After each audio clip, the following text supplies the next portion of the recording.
Hello, everybody, and welcome to another episode of the SaaS Marketing Makeover. I am very excited today to be joined by the one and only Brannon, Director of Brand and Communications at Simpplr. Welcome to the show, Brian. Thanks, Garrett. Thanks for having me. Excited to be here. We're excited to have you. I love your background, man. You're making me look like it's all my wife. Yeah, I said I needed a nice stacker for my office. She delivered. So I'm trying to see this little air conditioning unit. I've never been able to fully right there. I've been trying to can't ever fully get it out of the shot. So yours is perfect, man. I love your setup. Oh, thanks. Well, today, so for everybody tuning in, we're gonna be spinning the wheel and then doing kind of like a live analysis and kind of opportunity and critique of someone's marketing. Hopefully, keeping it positive, but also, having some authenticity and some rawness around, hey, where's some areas of opportunity that maybe we want to capture? And so with that in mind, are you ready to spin the wheel, Brian? I'm ready. Let's do it. All right, let's do it, Shaylee. Okay, I know 3 of these. Webflow. Right. Oh, man. The masters. Have you heard of this one? You know them? Of course. I'm a Webflow power user. Oh my goodness. I love that. I love Webflow. So, well, that's an interesting start. They deleted their menu. Yeah, I saw that. I think from a UI choice, probably not what I would choose. But it is interesting to see what their focal point is, where they're driving on the page then, if that was an intentional thing. Yeah, I mean, it's obviously to get started, right? So they're like, look, if you're a returning user, you can log in. If not, you can get started, and it's free. I like that it's free copy. Yeah, I have some rules with copy. I never like to see more than 3 lines. And it's cool to see that they're embracing that. If you can see, it has to be conversational too. It's I'm a big believer in, I'm a big fan of Dave Gerhardt, and he always says, write like you talk, right? So Webflow, I think as a brand consistently does that, and they have a very great consistent voice.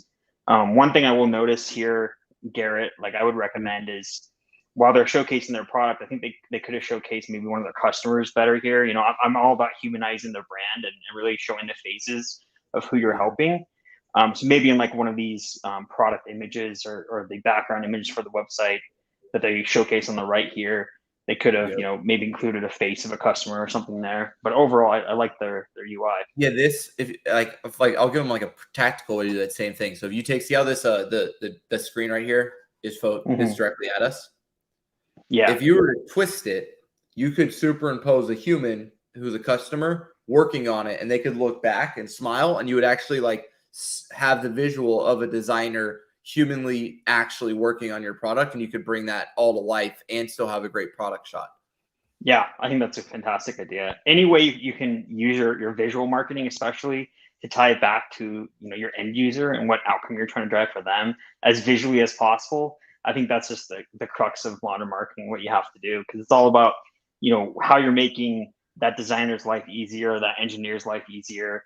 And in the copy, they showcase it, right? But visually, I'm a very visual person myself. Yeah. Visually, we have to come through in our design language with that, I think, nowadays. No, I love that analysis. Now, oh, wait, it does exist. That's actually kind of clever. I like it. So check this out. So you land, and they keep you fully focused on the action they want you to take. And then on scroll, if you're not convinced yet, then they introduce it. I actually haven't seen anyone do this sequentially. Yeah, neither have I.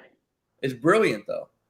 That is because really you start, right? And then for us, there's only one action we can take, and it's literally like treating your home. I'm setting this up on my website after this. I want to test this because they're setting it up so there's literally one focused action, get started.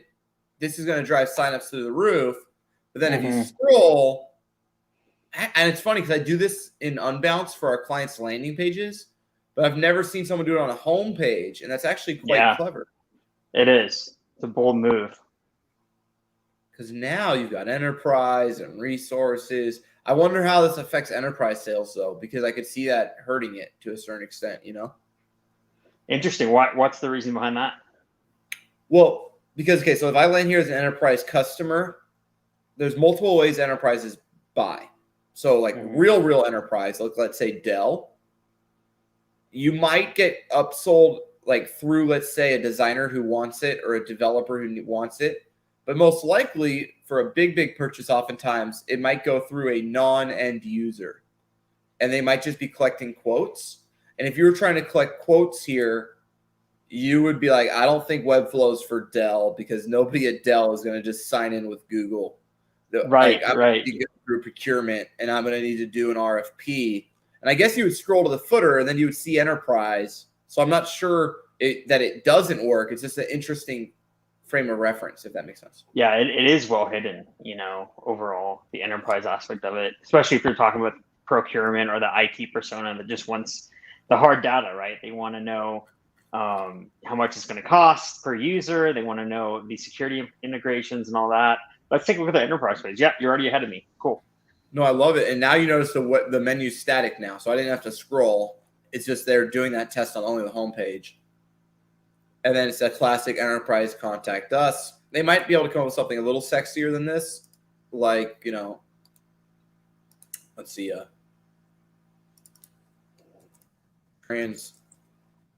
maybe like a transform your organization.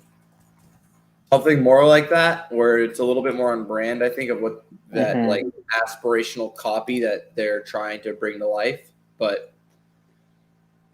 And then they talk security and scalability. Those huge parts. They got their SOC cert, DDoS, SLA. This is all important stuff. Zendesk. That's dope. So they're kind of showing some of their ping dom. Build smarter, design strategist, design systems. Yeah, I am surprised they don't have more of an IT focus on their quotes here. I mean, I give it end user, maybe the design systems. I don't know the full scope of that role, but I'd be interested to see if they have any more executive level transformation stories that they showcase. I was thinking the same thing. I thought strategists and systems are kind of low titles. Yeah. This part, it's the right logo, but I'm not. But we could have a wrong assumption there. I could see how maybe enterprise doesn't buy this product like other enterprise products, but traditionally, that's what I would see. They're talking about people going from one CMS to another. I think what's interesting is they're not talking about CMS, and to me, that's a big part of it. And I don't think I've seen the word CMS anywhere. They're talking about SEO, but there it is. So there's CMS. Let's go back to that homepage and see how they address that, because the build, there it is, CMS and e-com. Okay. Is this easier than WordPress? Call me skeptical because I'm old school. Oh, it definitely is. It takes again, it depends on what level you're getting involved with it, right? I mean, it has the depth of customization for each user that you want. So if you're that design-centric marketing leader where I kind of pride myself on being and getting the nitty-gritty, you can go down and mess with the CSS code and everything. But if you just want a visual designer, it makes it a lot easier than hard coding it into a WordPress theme or something like that, which is refreshing. Okay. And it's more robust than like Squarespace per se, which is more of a B2C product, right? This is a true app that you could use for enterprise level sites and everything, which is great. Really? That's interesting. And the good thing too, and one thing I'd love to look at as we're on this call too is they have a fantastic education resource center. You and I were just talking right before the call about educating your market and educating your TAM, and how that's such a useful thing for owning your audience. Webflow is an expert at this, in my opinion. They have a great education portal, which I think is a great example for other companies trying to build the same thing. So we got university, blog, and showcase. I think that's a really cool way of and then they talk about what's the difference, right? Videos, courses, and guides, articles, trends, inspiration, best practices, and then showcase. Let's start on university and kind of think, and let's see how they kind of take us. Okay, so they have a 101 crash course. Yeah. I honestly geek out on Webflow's university page on a weekly basis because I think it's just so well executed. Oh, but you got to sign up to get into it. That's clever. Yeah, yep. That's clever. I really like that Webflow. And here's a question for you too, which I'm always interested to ask marketing leaders: is on the conversion and like gating these types of assets. Where do you fall in the gating spectrum, in your opinion? Like, should these assets be gated? Should you have them open in order to really increase awareness? Where do you fall in that spectrum of opinion? Yeah, that's a great question, man. So I built a learning management system called the Directive University. It's called the Institute. It's like sorry, I got university in my head. It's Directive Institute. Oh, that's cool.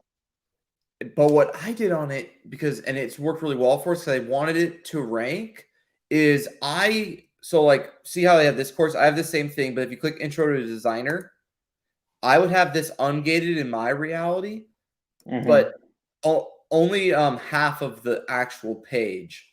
So here, I'll show you. So like if I was doing this, and I'll kind of show you how I think about it, because it's a little different. I got to pull it off from the bottom. So if I'm in like courses and there's like a module, and let's say PPC, and I'm trying to learn PPC, I would do like how to create ad copy, and you could view the lesson, and then it would have a preview, and then it would get gated right here. So so it could still rank organically, but you couldn't get all the content. Yeah, totally. I think that's the right way to do it. You give them a taste, a little knowledge up front. When I was at Gainsight prior to my time at Simpplr, we created something called Pulse Academy and later Pulse Plus, which is more of a masterclass subscription offering. That's exactly how we do it. We get the first, half of the first episode as well, and any type of related course materials, and it was very successful. They have that here. So it's not their 101. So then let's see if they gate it or how it works. So this one they don't have gate. See, I think they could get a little cheekier here. I think you could gate this piece like right here potentially. Oh, this is kind of clever. I haven't seen someone do this before. This is kind of nice.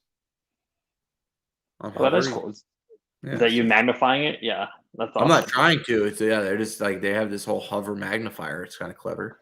What they do especially well too is how they integrate like the product education throughout like their high level education. I think it's really interesting how they do that. Yeah, no, it's quite good. And then they've got beginner to advanced, 101s. They got these different courses, CSS layout and positioning, and then all their courses, then the courses are gated. So that's kind of the difference, right? So the lessons are ungated, courses are gated.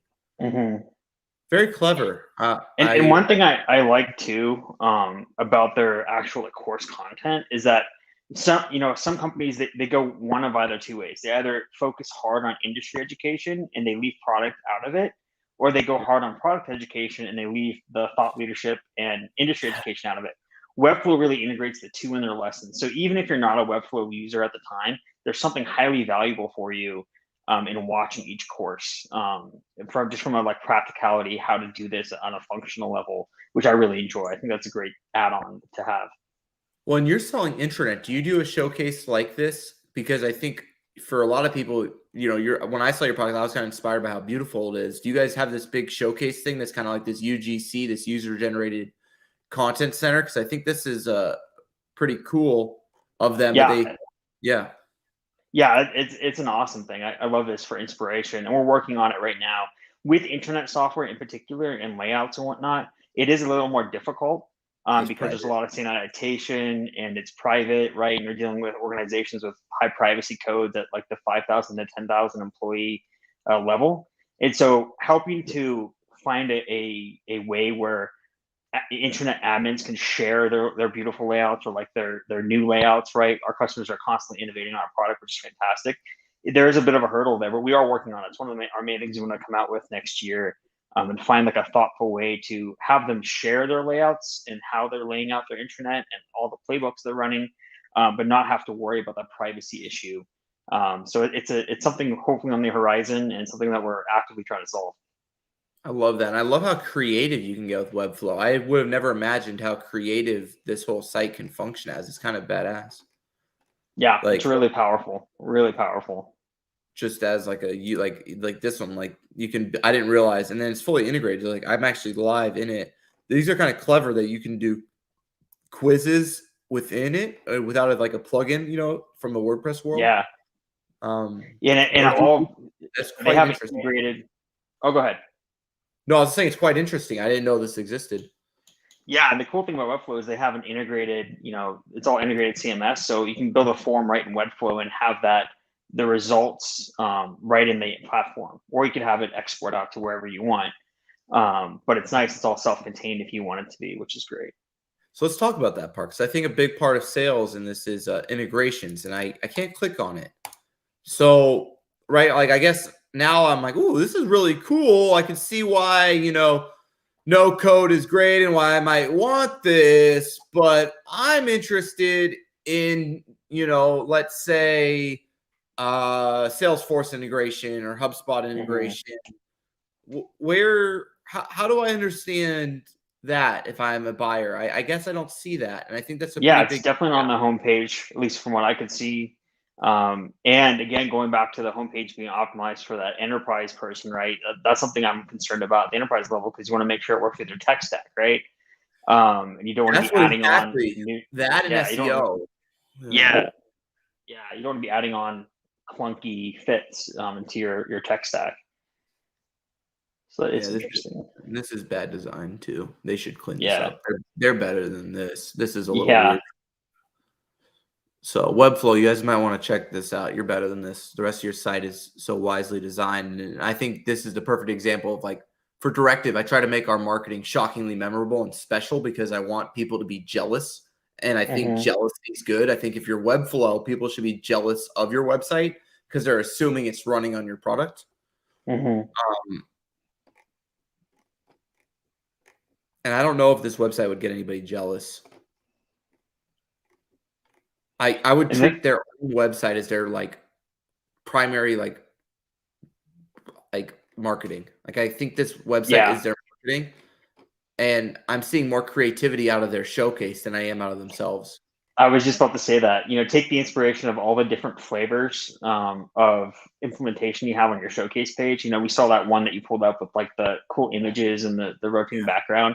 Make each page on your site a little attuned to what your customers are actually doing. I think it'd be a lot more engaging. And instead of clicking into here and have the kind of sanitized black and white and everything, mix it up, have some fun, and obviously test it to make sure it works. But I wouldn't be worried about them breaking out from their brand consistency on certain pages and just really showcasing what's possible, because there's so much possible in Webflow that isn't showcased on their site in a practical way. I completely agree, and I'm not truly impressed with their this. To me is poor. Just a module fit, right? It's just you feel like you added a module in WordPress. It's nothing. Yeah, it doesn't see how these little see how this weird. It's not a great design layout, to be completely honest, for a page, and I don't think it's intuitive to a customer when you have this weird sub menu, parallax scroll and then fixed left column to this weird to me, if I was Webflow, this website should be like a offering, like a sacrifice to the CMS gods of creativity and what you could dream up. If you could do anything, what could you do? And welcome to the world of Webflow. And you should immerse me into this experience where I can literally imagine and desire your product. But the irony is I think I desire their product more looking at what their customers do with it than with what they do with it. And I think that's probably a gap in their positioning. And what would be interesting too, Garrett, is, use the fact that your customers are doing things more interesting than you are and integrate them in the process. Have your pages, created or maybe instructed by your customers and how they're designing their site, and then showcase what customer built that type of page, right? I think that's a great way to lead with customers as showcases of excellent or as examples of excellent, which you should be doing in your market already. But it's a fun, interesting way to do that. I think that'd be a great way for Webflow to showcase that. Well, yeah, like this one. I don't believe Modern's a real brand. Now, I've never heard of it, so maybe it is. But I'd like to see these logos. Looks like a template, right? Yeah. Yeah, it does. It does, and I want to see see how these are all fake.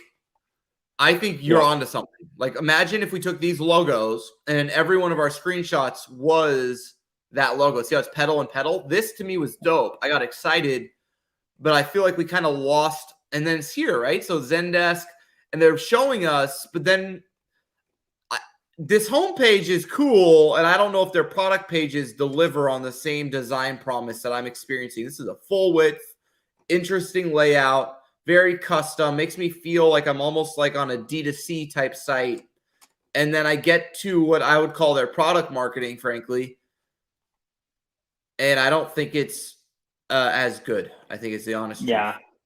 And this is a bigger discussion too, Garrett, because I always feel like between product marketing and brand and showcasing your customers and everything around that, there's often a disconnect, right? You have product marketers that are running one direction usually, and they're getting customers for interviews and they're doing all this stuff, but they're not showcasing, usually not, the people or like the examples of what the people are doing widely in like the public facing market in their marketing materials. And I think it's something that is needed. There needs to be more collaboration between product and customer marketing or brand to make sure that comes through and that it's consistent. Because usually if you go on somebody's website, and I'm speaking broadly, but you can click into a very clearly a product marketing document and click on a very clearly top of funnel document, and you can immediately see the difference in the two, even in the design language usually. So there needs to be more cohesion around the two functions, I think, and how we view the world and how we can really help each other with our design language, with our copy, and really creating some cohesive marketing materials overall. I'm right there with you, man. And I would just frankly, I think this thing is just not ideal. I would just kind of remove the whole sticky like setup like that. I think that's cleaner. And I actually really like this page. So I don't want to, they're just not all the same. Like I think this page actually does a good job telling the story, design around your unique products. And I actually think they're doing like, this is really clever. Like on the scroll, it moves, complete layout control. Like I think they do a really good job here. I actually on the e-commerce side of it to talk about how you sell. And when I scroll, it's like custom delivery. And I think this is quite interesting. I just don't know. Like I didn't experience this on the SEO page that I clicked on, for example. They have the quotes baked in here, and I'm like, okay, this is like I could see this. I'm like, yeah, it makes sense to me, and I'm starting to be sold, and then I can start to compare them. Like, this is pretty dope. You know what I mean? Like, this is cool. I think they're doing a good job here, but they might want to like lead. Like, how do I get to pricing? Just in this case, right? So if I'm looking at e-commerce, I would have to magically like on scroll. I still don't know price, right? It's like just to play devil's advocate on their market. You don't know where you're going either on the scroll, right? So no, I don't know what's coming, and I don't get this. This is not intuitive to their average customer. I live on websites for a living. I'll tell you right now, your normal customer is not appropriately understanding what these 3 points mean. And then compare is actually the thing they want the most. I would argue if you just had like maybe a menu right here, a secondary menu that had like e-commerce, and then I could click on price. I think that would be the most clicked button of this page if it was called pricing instead of compare, and it was up here in an obvious submenu. Do you get what I'm saying? Yeah, totally. Because if it said pricing, I think immediately people would be like, you know what? I had never even considered Webflow for e-commerce because I don't think they have huge market share here, to be honest. And I think this is a reason why. I don't think they come across as if that's what they do, and I don't think their product marketing lends itself towards that. This is what we are and how we do it. Because it looks really special. Like I think it's cool, and I love what they're doing. I don't know if this infinity type scroll environment is conducive to them selling their product. Or at least give us if you're going to do this, at least give us an outline or like a line nav somewhere on the side so we know where we're going. We know what to expect, right? Yeah. But again, I feel like that's not the best UI choice either. So we got Lattice. I want to see their case studies because these look really pretty. Cool. The CEO of Lattice. That's always a nice quote. I use Lattice as a customer. But like, why don't they have that C-level quote on their enterprise page, right, or something like that? You know what I mean? They need more of that on the enterprise page. I think at least have it available. I totally agree. And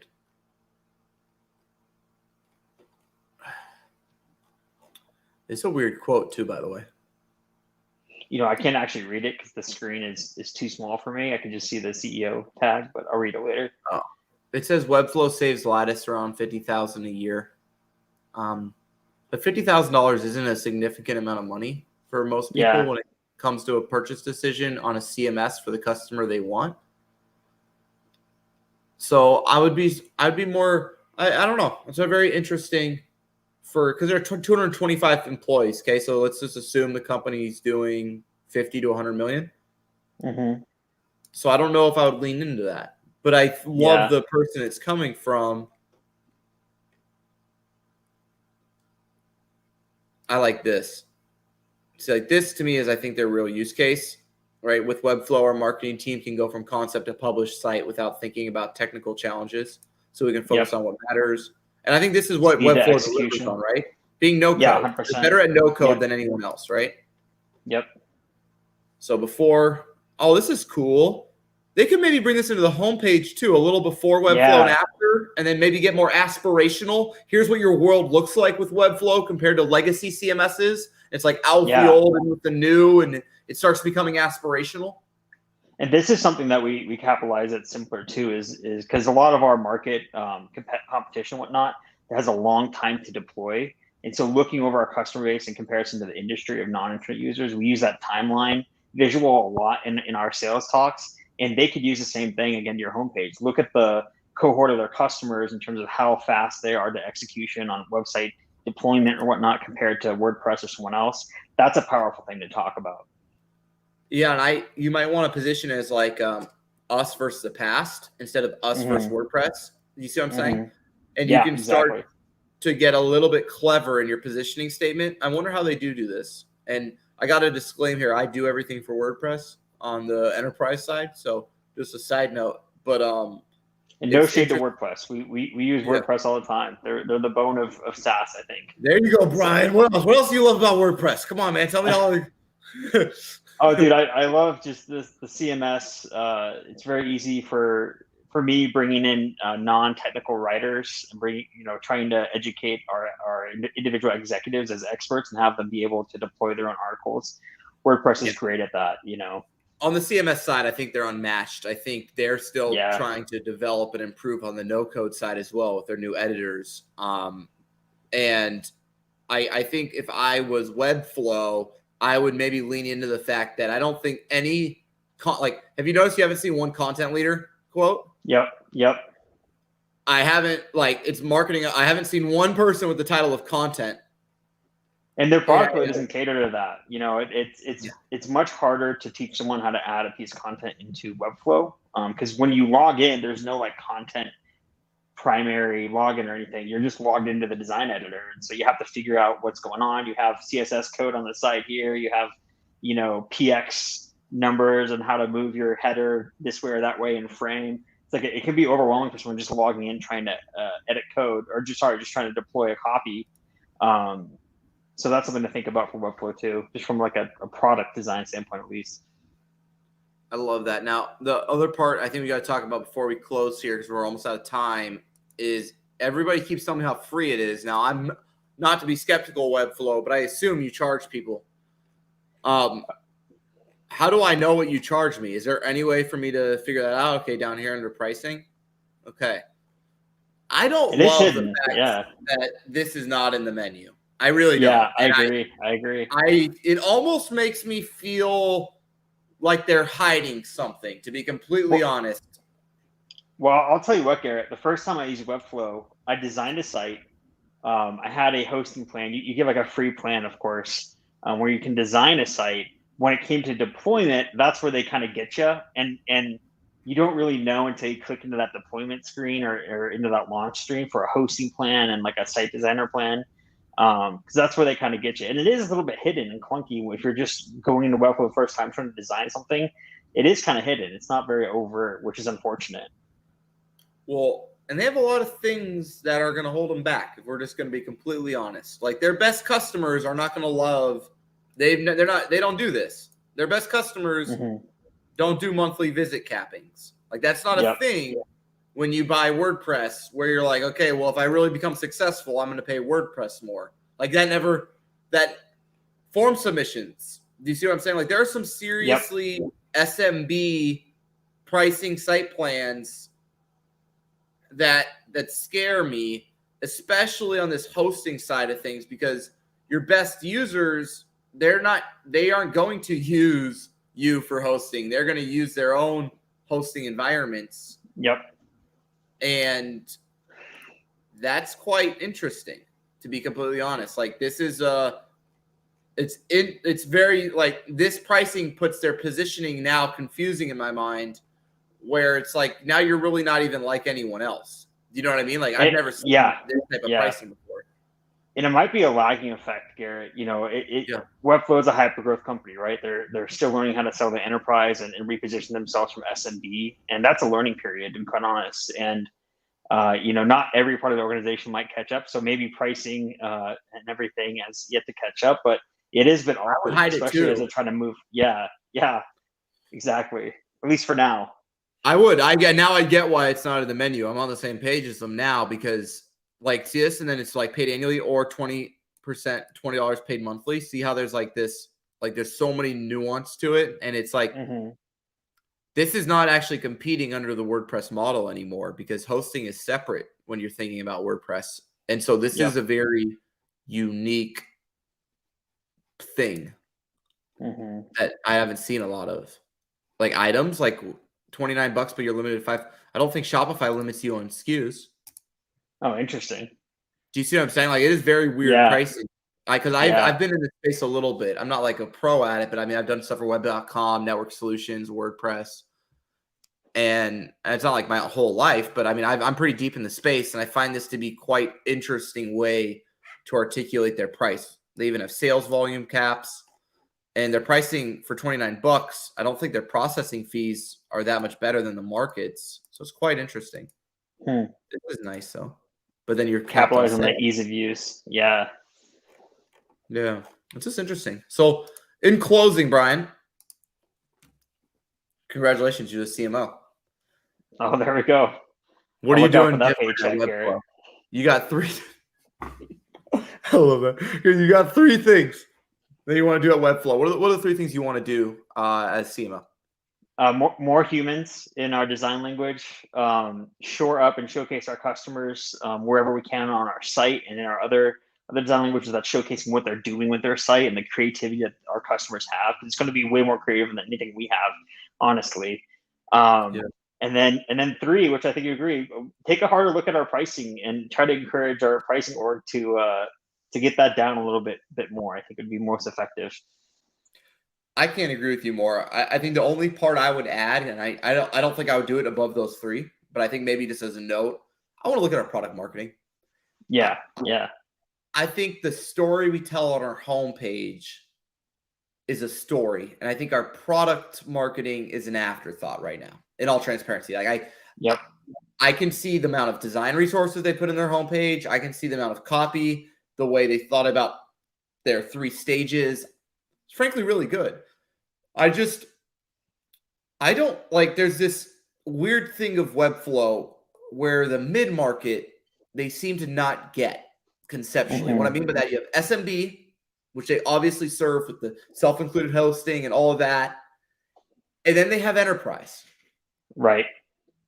Lattice isn't an enterprise, if we're being completely honest. So Lattice is on their enterprise plan, but I don't think Lattice identifies as an enterprise customer, just so you know, like as an audience.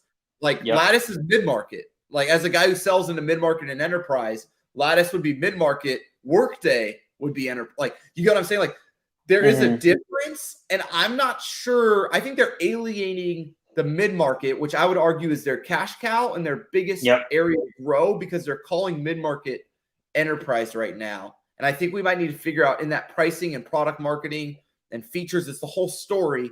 What's the difference between SMB, that solo, that freelancer, that individual, that team of, that real team, but that's not an enterprise, and then that enterprise team. And I don't know if I see that mid-market piece, and I'd argue that's probably where their largest revenue opportunity exists. Yeah, I think so too. And I think some key stories they could probably index on are the scalability of the product, how you scale a team and get them involved.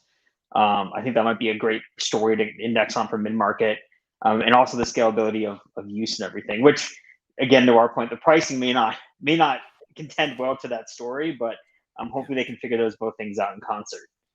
I love it. Well, Webflow, honestly, y'all are crushing it. Your content's phenomenal. Yeah, amazing job. Yeah. We could nitpick all we want, but phenomenal. Yeah. Yeah. Congratulations, Webflow. Really, really good stuff. Hopefully you got some stuff out of this if you ever get the chance to consume it. And for everybody tuning in, that's another episode of SaaS Marketing Makeover. Thank you so much, Brian, for being on the show. And that's it. Thanks, everybody. Cool. Thank you, everyone.